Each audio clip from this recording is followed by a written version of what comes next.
Olá, é um prazer estarmos aqui juntos para estudarmos a palavra.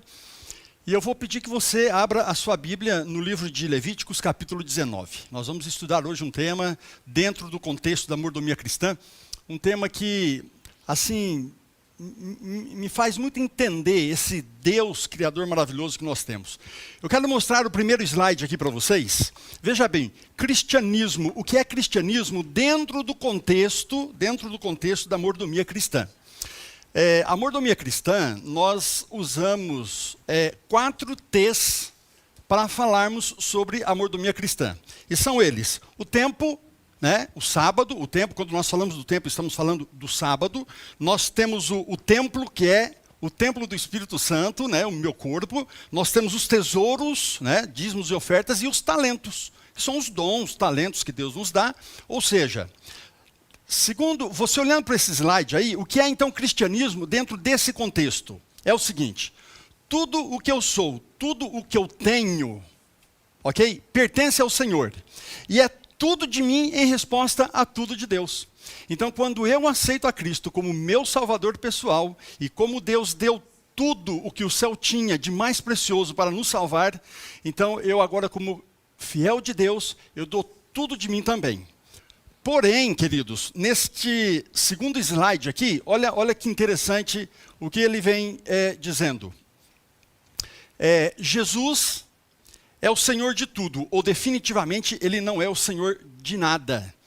Ou seja, tudo o que eu tenho e tudo o que eu sou, ou eu vou usar para a glória de Deus, é tudo de Deus, ou definitivamente, queridos, Ele não vai ser dono de nada. E nós é quem fazemos esta escolha.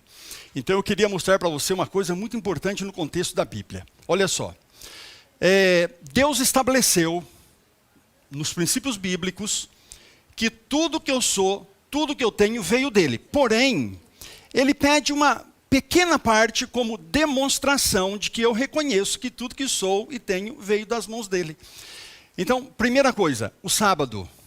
Então, o sábado é uma demonstração, o sábado é uma maneira de eu expressar que eu adoro o Deus, o Criador. É um memorial. Então, quando eu estou no sábado adorando a Deus, eu estou dizendo: Senhor, tudo que eu tenho, tudo que eu sou, pertence ao Senhor. Por isso o sábado está no 7º dia, não no 1º dia. Por que no 7º dia? Porque já passou a semana. E reconhecendo Deus na minha vida, reconhecendo que tudo que eu sou e tenho é dele, então eu venho no sábado e agradeço esse Deus que esteve comigo durante toda a semana. Além do sábado, Deus estabeleceu os dízimos e ofertas. Então, quando eu estou dizimando, quando eu estou ofertando, eu também estou dizendo: tudo vem de tuas santas mãos, Senhor. Ok? Seria assim, uma parte pelo todo.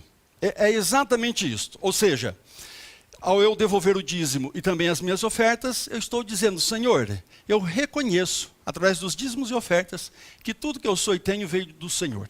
Agora, tudo o demais que fica em minhas mãos e em minha vida, você pode usar. Pode usar assim, sem nenhuma preocupação e sem nenhum constrangimento. Tudo o que nós temos veio de Deus. Eu te pergunto, é pecado ter posses e possuir? Não, porque foi Deus quem concedeu. Eu acho que o problema está quando as posses nos pertencem. Aí você se torna materialista. Agora, queridos, tem uma coisinha que nós precisamos ver aqui no contexto bíblico. Há algum momento na história, em algum momento, Deus pode pedir de mim, que sou mordomo, que sou um fiel, Deus pode pedir de mim em algum momento muito mais do que apenas o sábado, o dízimo e ofertas. Eu vou dar 2 exemplos bíblicos para você entender o que eu quero dizer com isso, para você acompanhar o raciocínio. Você tem, por exemplo, a história de Jó na Bíblia. Quem foi Jó? Você conhece a história, eu não vou entrar em pormenores. Você sabe que Jó, Deus permitiu e Satanás tirou tudo o que Jó tinha, tudo o que ele tinha e tudo que ele era, Jó perdeu. Ele poderia ter morrido.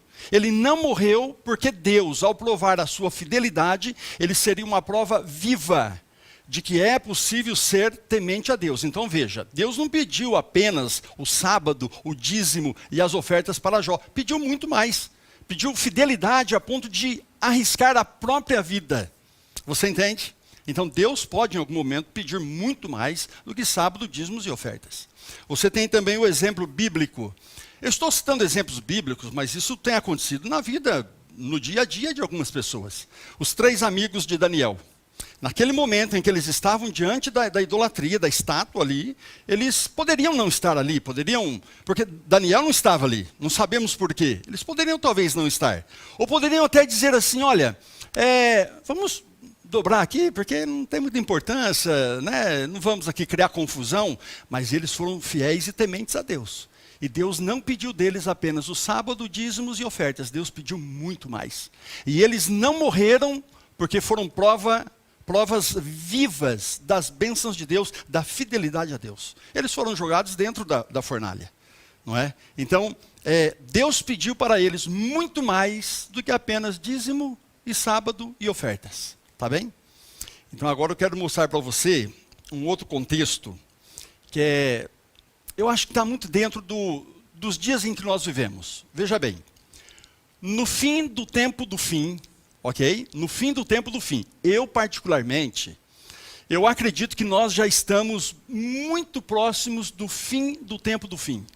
Eu vou dizer uma coisa para você que está no meu coração. Isso aqui é uma coisa muito pessoal.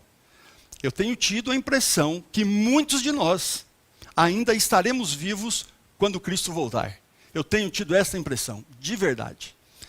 E a palavra de Deus diz assim, que no fim do tempo do fim, Deus não vai pedir de nós apenas o sábado, dízimos e ofertas, mas Ele vai pedir tudo. Deixa eu ler aqui um slide para você entender. Acompanha o slide que nós temos aqui.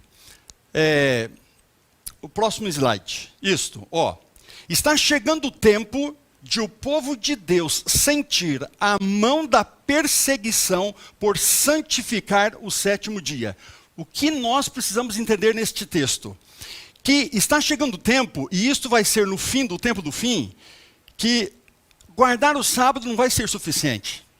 Você vai ter que dar prova, talvez, com a tua vida a respeito do sábado. E a palavra de Deus diz que muitos morrerão, e muitos, quando as espadas se levantarem, serão quebradas. Porque lá em Daniel, capítulo 12, verso 1, diz assim, levantou-se Miguel para defender o seu povo. Então, queridos, nós estamos perto de que vamos ser provados em nossa fidelidade, não apenas no sábado, no dizimar e no ofertar. Ok? Tem um outro contexto. Deixa eu mostrar um outro texto aqui para vocês, para nós entendermos. Olha só. Eu vi que se alguém se apegar à sua propriedade e não inquirir do Senhor quanto ao seu dever, ele não fará conhecido este dever. O que nós entendemos até aqui? Veja bem. Aquelas pessoas que... Porque eu falei assim, olha, você vai ter que dar tudo. Jesus vai pedir tudo. E você vai ter que entregar para a igreja. É exatamente isso que eu estou dizendo. No fim do tempo do fim, Deus não vai pedir o sábado, dízimos e oferta. Ele vai dizer assim, agora filho, eu quero tudo. E talvez até a tua própria vida. Então veja bem, o que o texto ali está dizendo? Que há pessoas que vão dizer assim, não, eu não vou vender tudo que eu tenho e entregar para a igreja, não. Agora, o texto continua assim, olha. No tempo da angústia, isto virá sobre eles como uma montanha para esmagá-los, e eles procurarão dispor dela, mas não será mais possível. Então, queridos, veja, esse texto é um texto apenas para aqueles que são fiéis. Não é para todos. Porque no fim do tempo do fim, Deus vai dizer para os seus fiéis, agora, filho, você venda tudo, entregue para a igreja, para que a igreja termine a pregação do evangelho. E você vai dizer, ai pastor, eu acho que precisa ter muita fé e muita coragem para fazer isso, né?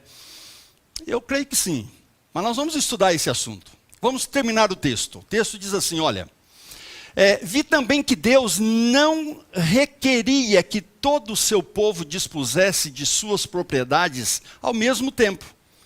Mas se desejassem ser ensinados, Ele os ensinaria em tempo de necessidade, quando vender e quanto vender. Então, queridos, não se preocupem. Quem está dirigindo a história da igreja é Deus. Para os seus fiéis, no momento certo, Ele vai dizer assim, agora é hora, filho, venda tudo, ou venda parte, entregue para a igreja. E para aqueles que não quiserem abrir mão disto, vai ser assim como que uma montanha esmagando, porque na hora em que você perceber que as coisas estão acontecendo de verdade, nós não teremos mais como vender e nem como comprar. Nós passaremos por isso, você sabe disso. Profeticamente haverá um momento em que nós perderemos a nossa cidadania e perderemos também a condição de comprar ou de vender. Mas antes disso, Deus vai dizer: filho, agora venda e traga para mim. Agora, realmente, pastor, como é que a gente vai conseguir fazer esse negócio? Precisa ter muita fé, tem que ter muito amor pela igreja, pela causa. Eu vou citar 2 textos bíblicos para você entender como é que funciona ou como vai funcionar, tá bem? Então, o primeiro texto bíblico é 1 Samuel capítulo 1. Você conhece esse texto.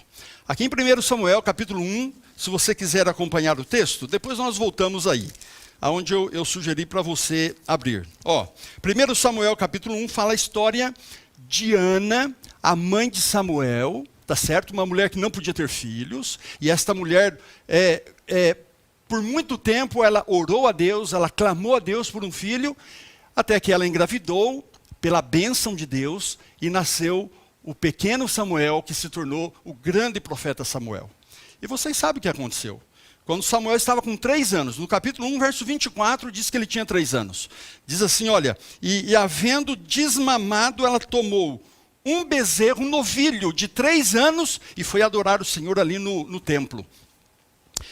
Veja bem, pela tradição judaica, o novilho apresentado tinha que ter a mesma idade do filhinho. Então, o Samuel tinha 3 anos. Agora, queridos, vamos falar a verdade. Uma mãezinha que clamou por anos por um filho, e este filho agora nasce aos 3 anos de idade, ela vai levar ele para sempre, para viver lá no templo. E vocês sabem, o templo na época, nesse momento aqui, o profeta Eli, vocês conhecem a história. Os 2 filhos do profeta Eli, em algum momento eles são chamados de filhos do demônio. Olha o ambiente. Infelizmente, havia um ambiente muito desfavorável. E com 3 anos de idade, esta mulher leva o filhinho, entrega ao sacerdote e diz assim, ele vai ficar aqui para sempre. Eu tenho um netinho de 4 anos. Eu fico olhando a minha filha. Ela cuida do meu netinho, mas de uma maneira assim muito especial. É o único filho. Então ela tem muito carinho, é muito amor, ela cuida, ela leva na escolinha, traz para a escolinha, ela faz culto, ela, sabe, é um cuidado assim fora do normal. E aí Ana, com 3 anos, Samuel, ela vai e entrega ele no templo. Como que ela conseguiu fazer isto? Então vamos ler o verso 28. Pelo que também agora eu o entrego ao Senhor por todos os dias que viver. Pertencerá ele ao Senhor. E ali adoraram o Senhor. Então, queridos, o detalhe aqui é o seguinte. O senso de adoração que Ana tinha era tão profundo. Ela tinha um senso de gratidão tão profundo em relação a Deus, que ela não teve, assim, dificuldade nenhuma de devolver a Deus aquilo que de mais precioso ela tinha. Senso profundo de adoração e de gratidão. Eu quero citar um outro exemplo na Bíblia. Abraão, está lá em Gênesis capítulo 22. Se você quiser acompanhar, o que acontece aqui no capítulo 22 de Gênesis? Abraão, com 100 anos, ele recebe o filho da promessa, Isaac. Quando Isaac está com 18 anos, Deus chega para ele e diz assim, agora Abraão, é o seguinte, eu quero que você me devolva o filho. E você vai devolver da seguinte forma, você vai lá no Monte Moriá, 3 dias a pé, a viagem, e lá no Monte Moriá, você vai sacrificar o teu filho a mim, por amor a mim, vai sacrificá-lo em cima do altar. Queridos, Abraão não pensou, ele pegou o filho, arrumou tudo, conversou com a esposa, pegou os servos e caminhou 3 dias.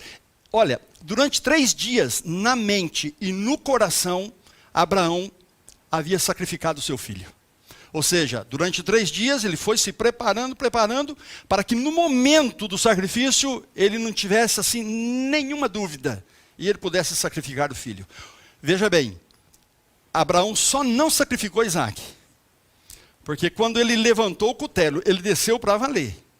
Mas um anjo em fração de segunda segurou. Porque senão ele teria assim sacrificado ao Senhor o único filho. Agora, como que Abraão conseguiu fazer isto? Então ele chegou no pé do Monte Moriá e falou assim para os servos, olha, vocês fiquem aqui, eu vou subir com meu filho, e lá em cima eu vou matá-lo, vou sacrificá-lo por amor a Deus. Ora, se ele falasse isto, os servos diriam, o nosso Senhor já tem 100 anos, já não está funcionando bem. Eles não iam permitir que o sacrifício acontecesse. Então, o que aconteceu? Olha o verso 5. Disse Abraão a seus servos, ficai-vos aqui com o jumento, eu e o rapaz iremos até lá, e havendo adorado o Senhor, então voltaremos. Olha que coisa importante. Então, aonde está o elemento que faz com que Abraão devolva a Deus o filho da promessa? É uma profunda capacidade, queridos, de adoração e gratidão. Ele tinha tanta gratidão a Deus, ele tinha um senso tão profundo do que é realmente adorar a Deus, porque eu vou ser muito sincero com você. Vir de sábado na igreja, ou quarta, ou domingo, cantar, orarmos na igreja e participarmos da pregação, queridos, isto não é tudo adorar. Adorar é algo muito mais profundo. E veja, nós que vivemos no tempo do fim, e provavelmente muitos de nós estaremos vivendo no fim do tempo do fim, nós precisamos compreender, como Ana, como Abraão, profundamente o que era adorar a Deus de verdade. Sabe, para que o meu tempo, o meu templo, os meus tesouros, os meus talentos, né, sejam de fato verdadeiros na minha vida religiosa. Então, queridos, rapidamente, eu quero mostrar para você então, lá em Levíticos, por favor, volte lá no capítulo 19 de Levítico, né? Levítico capítulo 19, você tem, olha, Êxodo, Levítico e Deuteronômio. São 3 capítulos na Bíblia, 3 livros na Bíblia que fala de adoração. E o tema aqui é vasto. Eu vou dar uma resumida. Vou apresentar 3 coisas rapidinho para você entender o que é adorar a Deus em espírito e verdade, de verdade. Sabe aqueles 3 dias que Abraão caminhou e ele foi trabalhando na mente e no coração dele e praticamente ele já havia sacrificado o filho? Assim vivemos hoje. Os 3 dias hoje é quando eu observo o sábado, quando eu devolvo dízimos e ofertas, eu estou, queridos, trabalhando a minha vida espiritual, permitindo o Espírito Santo tirar de mim o egoísmo, porque no momento em que Deus disser assim, agora filho, eu quero tudo, você vai ter uma profundidade de adoração e de gratidão que você não vai ter nenhuma dificuldade. Então, queridos, Levítico 19. Olha só. Tudo o que Deus fica repetindo na Bíblia, você dê muita importância porque é muito importante. 15 vezes, nós vamos encontrar aqui em Levítico 19, 15 vezes, a palavra dizendo assim, olha, eu sou o Senhor, o vosso Deus. Então, vamos ler o verso 1. Diz assim, e disse o Senhor a Moisés. Então, Moisés agora está ensinando o povo sobre adoração. Então, primeiro passo, verso 2, diz assim, fala a toda a congregação dos filhos de Israel e dize-lhes, sede santos, porque eu sou o Senhor, o vosso Deus. Queridos, qual é a mensagem aqui dentro do contexto da adoração? Seja santo você. Sede santos. Ou seja, tenha uma vida pura diante de Deus. Que os vossos pensamentos sejam puros, que a tua vida seja pura. O assunto aqui é o seguinte, não é um momento aqui de igreja, de adoração. Moisés está falando do meu dia a dia. Então, olha só, 15 vezes ele vai falar sobre esse assunto. O verso 3 diz assim, olha, guarde os meus sábados, porque eu sou o Senhor, o vosso Deus. Terceira vez, verso 4, diz assim, olha, vocês não adorem ídolos, porque eu sou o Senhor, o vosso Deus. O verso 10, vocês ajudem os pobres, porque eu sou o Senhor, o vosso Deus. Depois ele diz, verso 11, não furtem, não roubem, não digam mentiras e não jure falsamente, porque eu sou o Senhor, o vosso Deus. Depois o verso 14, queridos, não amaldiçoe a ninguém, porque eu sou o Senhor, o vosso Deus. E por 15 vezes ele vai dizendo isto. Olha, o verso 16 diz assim, olha, não seja fofoqueiro, porque eu sou o Senhor, o vosso Deus. verso 18, diz assim, olha, não seja vingativo para com as pessoas, porque eu sou o Senhor, o vosso Deus. Né? E assim vai, por exemplo, o verso 25, né? Eu sou o Senhor do vosso Deus. Verso 30, porque eu sou o Senhor do vosso Deus. Verso 31, você não vá a feiticeiros, nem a médiuns, corra do horóscopo, porque eu sou o Senhor, o vosso Deus. Verso 32, queridos, ele diz assim, olha, porque eu sou o Senhor, o vosso Deus. Verso 34, porque eu sou o Senhor, o vosso Deus. Depois o verso 36, eu sou o Senhor, o vosso Deus. E depois ele termina 15 vezes, ele termina na 15ª vez, verso 37, dizendo assim, olha, guardareis todos os meus mandamentos, porque eu sou o Senhor, o vosso Deus. Então, queridos, em se tratando de adoração, Moisés está ensinando o povo aqui sobre o quê? Estilo de vida. Queridos, o meu estilo de vida tem que demonstrar quem é o Senhor da minha vida. Então você percebe, olha, você não seja fofoqueiro, você cuide dos pobres, e ele vai apresentando estilo de vida. Então veja que adorar a Deus é muito mais do que apenas estar na igreja sábado, quarta e domingo. É ter um estilo de vida. Então, guarde isso na tua mente. Segundo texto que eu quero mostrar para você, Deuteronômio, capítulo 8. Você, abra ali, por favor. Você está aí com a Bíblia na mão? Capítulo 8, Deuteronômio. Capítulo 8, você vai encontrar aqui 5 vezes Moisés repetindo um assunto. 5 vezes. Então, você vai encontrar aqui o verso 2. Lembra-te, porque eu sou o Senhor do vosso Deus. Eu estou resumindo o texto, eu não vou ler o texto todo. Verso 2. Depois você tem o verso 11, o verso 14, o verso 18 e o verso 19. Todos eles estão dizendo, lembra-te. Em algum momento ele usa a expressão, não te esqueça que eu sou o Senhor, o vosso Deus. E sabe qual é o assunto aqui de Deuteronômio capítulo 8? Gratidão. Olha, não importa o que esteja acontecendo na tua vida, goste ou não goste, sempre, sempre se lembre de que o Senhor é o nosso Deus e que tudo é permitido ou vem das mãos do Senhor. Então, queridos, o primeiro elemento de adoração é o estilo de vida. O segundo elemento, profunda gratidão a Deus. Então, quando você pensa em Ana, quando você pensa em Abraão, então você começa a perceber, estuda a vida deles, desses personagens de Deus. Eles tinham um estilo de vida que demonstrava que o Senhor, o Deus de Israel, era o Deus deles. E eles tinham também um senso de gratidão profundo a Deus. E eu quero terminar mencionando aqui para nós, só para nós, para efeito de estudo, de entendermos um pouquinho. Eu acho lindo o texto que nós vamos ler agora. Êxodo capítulo 34, tá bem? Você, por favor, se você quiser acompanhar, eu vou abrir aqui minha Bíblia, porque eu vou ler aqui 2 textos. Êxodo 34. Eu vou ler o verso 23 e o verso 24. Deixa eu explicar uma coisinha para você, antes de nós lermos. Você vai encontrar o mesmo texto, em Êxodo capítulo 23, verso 15, Deuteronômio capítulo 16, verso 16, e aqui, Êxodo 34. O mesmo assunto. Qual é o assunto?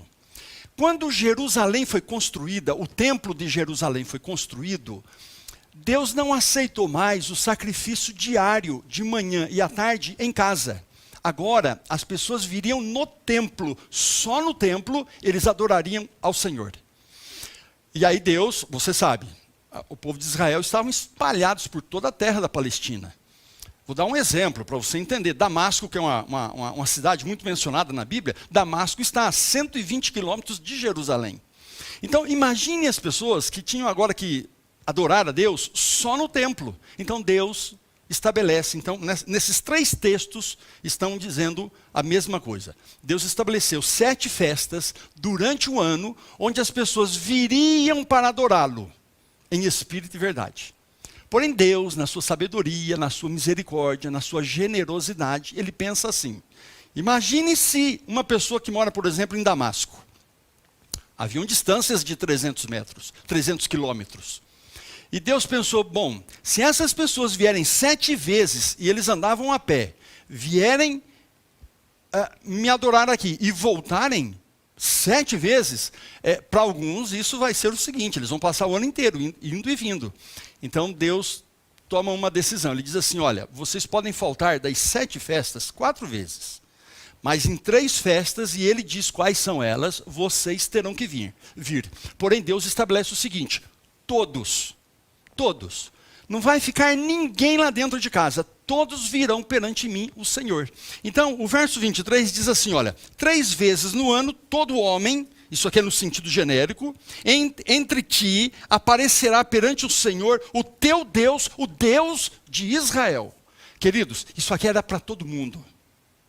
Agora, o verso 24, queridos, lançarei fora as nações diante de ti, alargarei as tuas fronteiras e ninguém vai tocar no que é teu. Ninguém vai tocar no que é teu.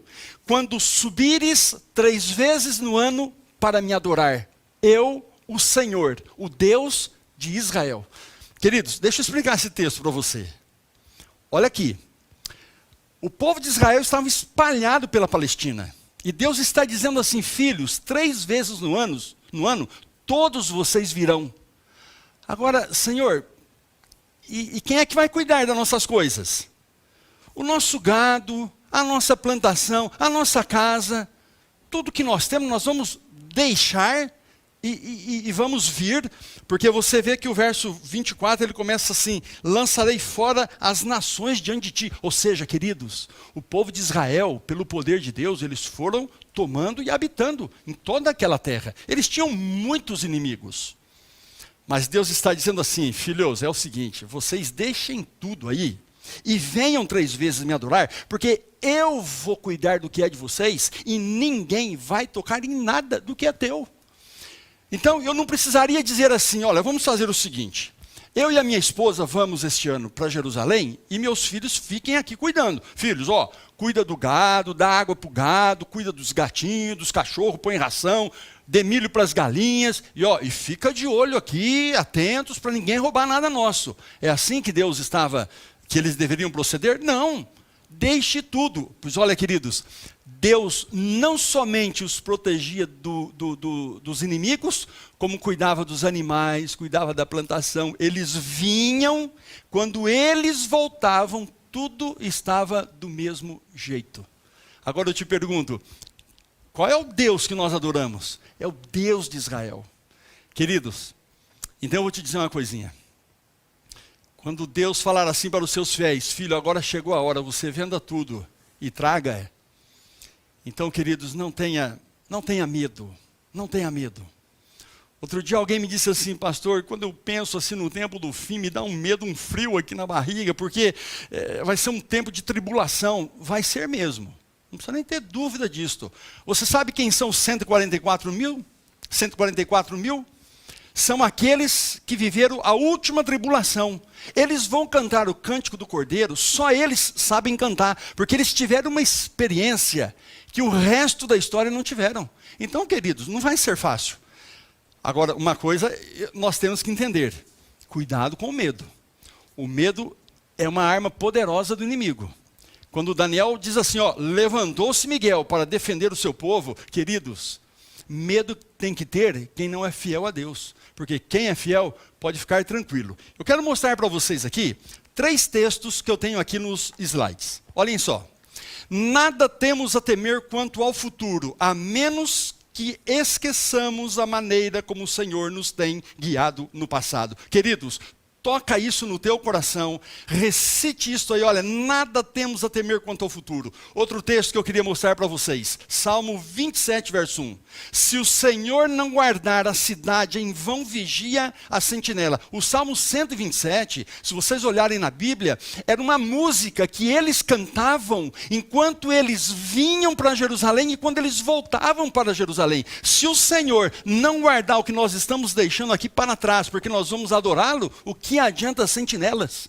Queridos, é Deus quem cuida de nós, é Deus quem vai cuidar do seu povo, e é pela fé que nós alcançamos isto. E eu quero ler mais um texto aqui no slide, João 6,37. Todo aquele que o Pai me der, virá a mim, e quem vier a mim, a esse jamais rejeitarei. Queridos, a única coisa que nós precisamos é fazermos diariamente uma entrega a Cristo Jesus.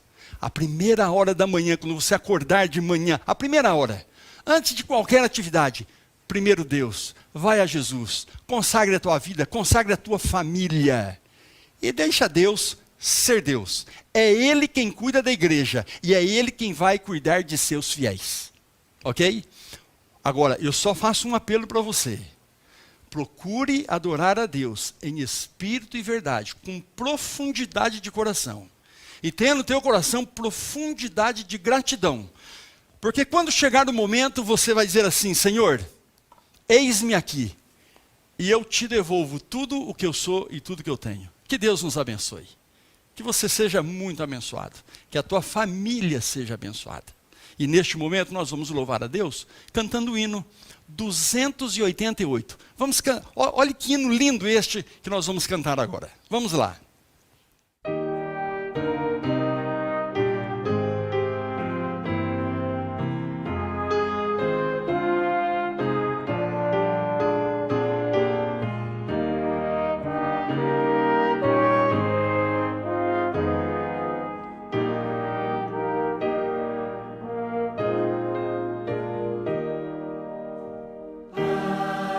Ensina-me a viver, diz-me como devo andar, como receber poder para ser qual Cristo, ser igual a Cristo, ser igual a Cristo. Diz-me como devo andar para ser qual Cristo. Diz qual seja meu dever ao servir-te aqui, Senhor. Como devo proceder para ser qual Cristo, ser igual a Cristo, ser igual a Cristo. Diz-me como devo andar para ser qual Cristo. Como devo eu falar? Como demonstrar amor? Como orar e trabalhar para ser qual Cristo, ser igual a Cristo, ser igual a Cristo. Diz-me como devo andar para ser qual Cristo.